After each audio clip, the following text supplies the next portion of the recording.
Hey everybody, Boris at Forex. Welcome to the weekly technicals for the crosses for September 11th to September 15th of 2017. And on the crosses side, we really have, I think, a very interesting turn week here. Now, it's highly problematic. Last week there were some very, very clear calls. The short euro pound was one of the great trades that we saw. Kiwi CAD actually was a trade to the downside, as I like the momentum in that trade. This week, I'm actually taking the other side of the trade here, and I like the idea, tenuous as it is, though, I'll show you on the charts, of looking for a bottom in dollar CAD move, or looking for CAD to top out here against Kiwi, which showed some resilience and showed some strength this week. So I like this trade exactly to the opposite side, with support, with a buy point and support at 87 and targeting back up to 90 as we look now to perhaps reverse the flows.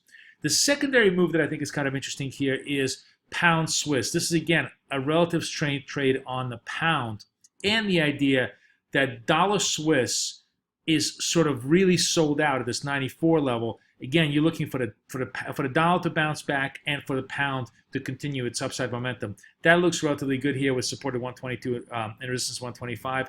And then last but not least, again, the same kind of idea of looking for the pound to rebound back, the Canadian dollar to remain relatively weak. That trade at 159 support, 163 resistance also looks mildly positive on the charts. Let's go backwards and look at pound CAD first. So pound CAD clearly has a lot of support here at this 157.58 level, and we did bounce off those levels as the week came to a close. So you have a nice big reversal move here on the candle side. Still negative candle, but ignore the, whenever I have high wick candles, I'm much more interested in the movement of the wick than I am in the actual ending of the candle, because that tends to telegraph to you, much more importantly, the reversal moves in the flow.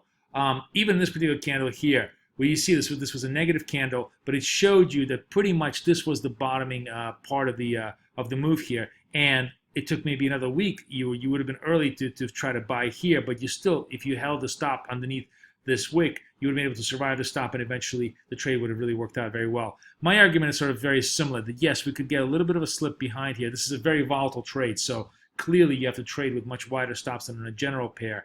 But stop at around 57.50 should help you survive. The low here is what, 58.37? So anywhere at 57.50, that's a 250 point stop, but it's a very volatile pair. Will give you probably a very high possibility to survive any kind of a last gasp move here, and the turn really should be due here. Kiwi CAD is a much more temperate version of this idea, although even that had a big move this week. But still, you see the Kiwi CAD here bottoming out at a higher low, this 87 really holding well. We didn't even get to 87 on the lows here. It was 87.51 on the cross and bouncing back up. So here, holding against the 87, which is only about 100 point a stop, gives you a high probability chance that we're going to get a turn on the CAD and a move back up. And then the last but not least trade that I want to take a look at was, where are we? The pound Swiss trade. And that looks a lot more constructive. First of all, it's a positive close, although albeit a very, very minimal positive close. But it is a close relatively to the highs of the week. We had a bullish candle the week before. Let me show you sort of the component piece of it as well.